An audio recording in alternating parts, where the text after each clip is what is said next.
Terima kasih Anda masih bersama kami. Jelang diterapkannya PPKM, kebijakan surat keterangan rapid test antigen masih diberlakukan. Sebagian orang yang masuk ke Bali melalui pelabuhan Gilimanuk merasa hal ini cukup memberatkan karena biaya yang dikeluarkan. Ada saja pelaku perjalanan yang bisa lolos tanpa suket rapid ini. Salah satu cara yang paling gampang dilakukan, memanfaatkan jalur pesisir dari Melaya hingga Mendoyo menggunakan jukung.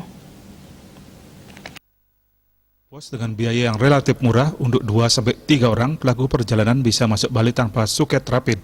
Biayanya antara 300 sampai 500 ribu, lebih murah dan mudah tanpa pemeriksaan antigen dibandingkan melintas di penyeberangan utama Pelabuhan Gilimanuk. Biasanya ini dilakukan di malam hari atau menjelang malam agar tidak terpantau.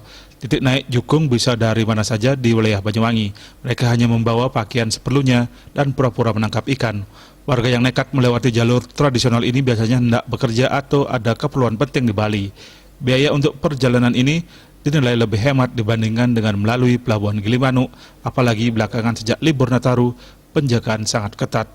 Surya Dharma Bali Pos melaporkan.